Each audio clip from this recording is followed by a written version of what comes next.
Hey guys, welcome back. It's Rachel And Jessica, and we're here at the Animal Amaze Cave.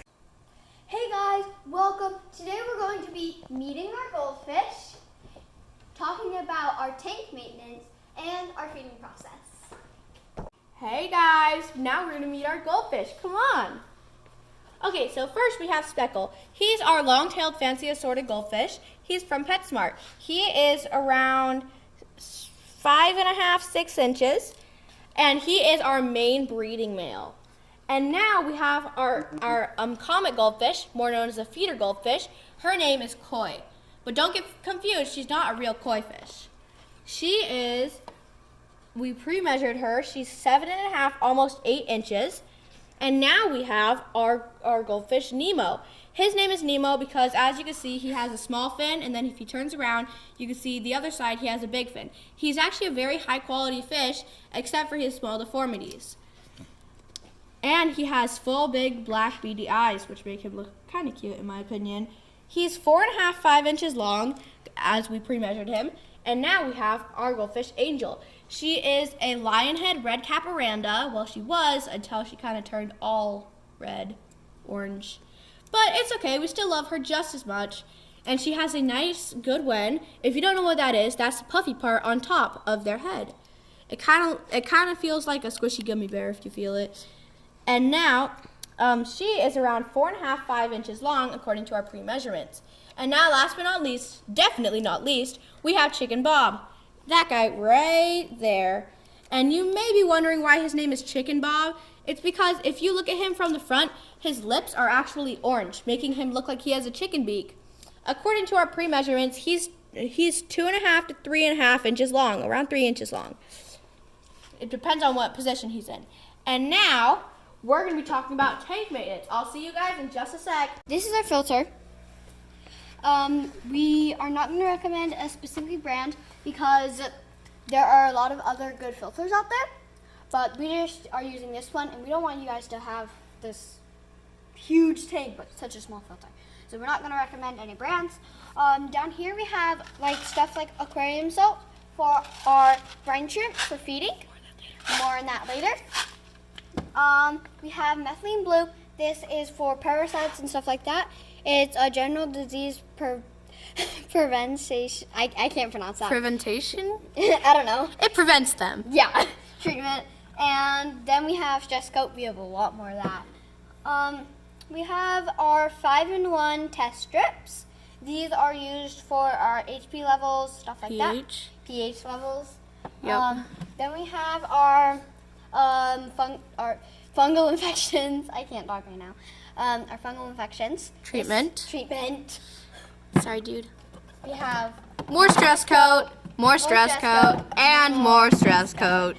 then we have our biological cleaner. This is great when you're first starting up a tank. It helps jumpstart your cycle. So if even if you had just cleaned your tank and it's all dirty and everything, then this makes it way better. Mm-hmm. You can see it says helps keep aquarium clean and clear. And then we have our AquaSafe. This stuff is very important because when you do a water change, then it's just normal tap water. So you add a little bit of this stuff, and it helps make the water safe. But you technically do not need this if you're using aged water for water changes, if you're like a professional. But trust me, when you're first starting an aquarium and you're using tap water, you're going to want that. Because remember, fish can be very sensitive when they're stressed. Okay. Now we have our air pump. So this has a whole bunch of different tubes leading up here. So we have one air stone here, and then we have another over here in the feeding process that we'll show you guys later. So this helps give our fishies oxygen so they can breathe in water through their gills. So that's way better. So let's come back down here. So we have a whole bunch of different settings, low or high, depends. I'm gonna turn it really low or really high. Okay, that's enough. You leave it on high. Turn it on low. Okay. Okay. There we go. Okay. Okay.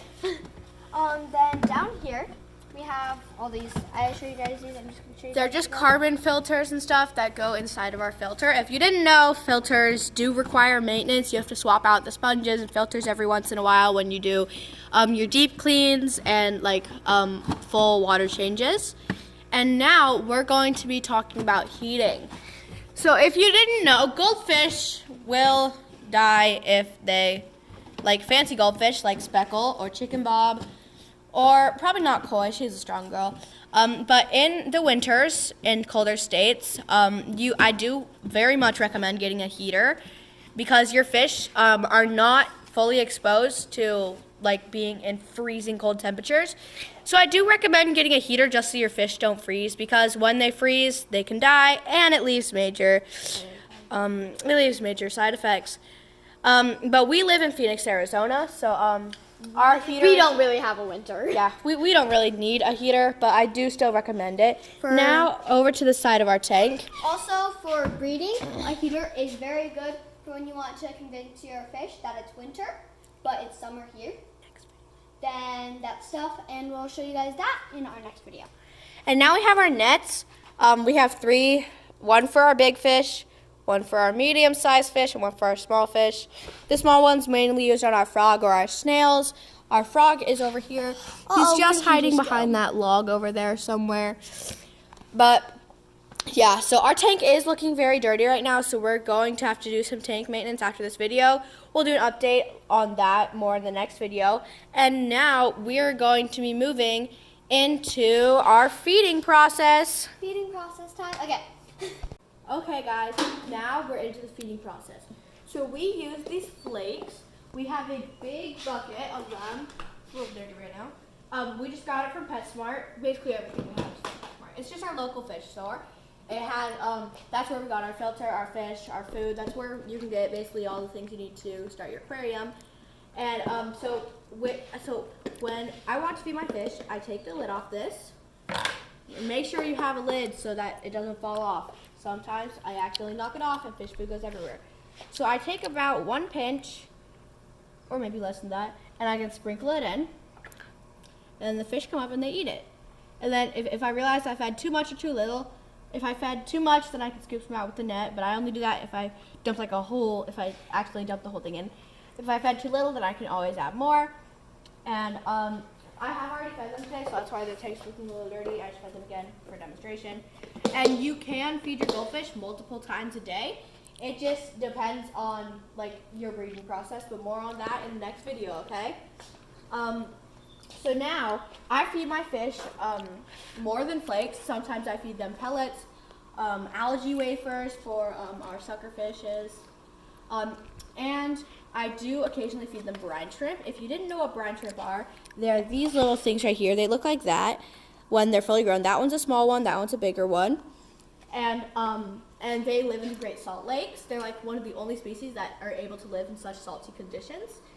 So now this is the brine shrimp hatchery I have going on right now. So now I'm going to show you how to set up your own. So first, you take your jar of just a jar. It could be an empty pickle jar, maybe a jar that had jam in it. It doesn't really matter. So I'm not going to recommend you a specific amount because jars come in all different sizes. But I do recommend, wait, that was a little bit too much. You can always dump in or like dump out water or salt so that you have a good amount. So I do recommend having just like a thick layer along the bottom. I don't want like a bunch on the bottom, but just like a good layer. Now I'm gonna pause the video while I fill it up with water. Okay, so I filled this up with half tap water and half fish water. I do recommend doing your own research, like finding a tutorial. You can, I've seen multiple people do, I have tried the strategy, where you put your container inside the fish tanks so that it gets the light and the heat from the water. But it's completely fine to do it like I'm doing right now. So I just added my fish tank water and I did a little bit of tap water. A lot of it's already dissolved, so it doesn't show very much. So now I'm just going to mix it around for a good couple minutes until the salt dissolves all the way. I'll see you back when that happens. Guys, now all the salt has dissolved and it will be cloudy at first, but after a good 15 minutes or so, the cloudiness will go down. It doesn't matter if you add your eggs while it's cloudy or not. So now I'm gonna take my brine shrimp. It had a hole right there, so I just fixed it. I accidentally cut it with some scissors. But so now we're just gonna take our packet and we're gonna open it. I'm not gonna recommend a specific brand of brine shrimp, although these ones are really good. All eggs work the same, unless they're really old. I do not recommend using like 50-year-old brine shrimp eggs. They don't hatch that well. So they look like this, but Like they look like the this eggs in the look like eggs, that. but that's really zoomed in. They're actually really This is small. what they really look like. Right I'm here. gonna take a scoop for you. You did a big cut. They look like very extremely we refined hold. dirt. Wait, there we go, not focus. And each and every one of those are small little eggs. So now I'm gonna take these and I'm gonna add them into my jar and I'm gonna mix them around, okay? I'll see you in just a second once it's done mixing. Okay, now that they're fully stirred in, I'm gonna take my straw out. And now, I didn't add a lot of brine shrimp eggs because I didn't want to hatch as many. And now I'm just going to take my air stone and I'm gonna put it in here. It is very important to have an air stone so that your brine shrimp, it helps them to hatch. And now I'm just going to take a light, like my fish tank light, or one of these, like a UV light. It's just, and put it right over the top. Or if you don't have a setup like that, you can take, like, I've used this one in the past, that's why it has a little bit of crystallization from the salt. But you can just put your tank, like, up here and take your fish tank light. Okay. And take your fish tank light and just put it right up top. And that does, it convinces the brine shrimp to hatch because all they need to hatch is warm water, they need high salt levels, and they need their grow light to convince them to hatch. So I do recommend using a UV light because it keeps them warmer. But you can add a heater, but this is a specific kind of grow light that helps to heat the water. So I do recommend using light. If you don't have that, you can always just put it at a window, like right here, and let the sun shine through. But yeah, so that's how we hatch our brine shrimp. And then as soon as our brine shrimp are hatched, which will be in the next video, I'll show you what to do. That'll come out next week, okay? So basically, once they're hatched, they will look like orangish, and that's how you can tell they're hatched. And I do recommend getting off Amazon a separator net. Mine is coming in the mail right now, so I will have it next video because I had to get a new one because my other one ripped. But so I do recommend getting a separator net so you're able to separate the fish from the brine shrimp eggs. But if you're feeding them to your big goldfish, then that process isn't really important. You could just take a pipette and then take a little bit and just put it in. It's still really good to have a net for any baby fish. Yeah, I do recommend that. And yeah, so that's what we do. I would vary up your goldfish's diet. I do not recommend feeding them just flakes because imagine being a goldfish and all you eat every single day is just flakes, flakes, flakes. But yeah, I mean they do seem pretty happy eating flakes. But I do recommend varying up their diet. And that's it. We went over meeting our goldfish, our tank maintenance, and our feeding process. And food is not everything goldfish needs. Remember, they need their heat, they need their air, they need clean water, which is which helps our filter. And yeah, so yeah, that's basically it. Okay, now I'll see you at the outro of the video. Okay, guys, that was all for today's video. See you later from Rachel And Jessica here at the Animal Maze Cave. Okay. Also, we had a lot of bloopers filming this video, and I think I might just post a couple of them, but I think they'll just be YouTube shorts though. So yeah. So our channel is The Animal Maze Cave. The Animal Maze Cave. All one word, no capitals. Yeah. Actually, I might change that. We might have capitals, but yeah. Okay. See you guys later. Bye.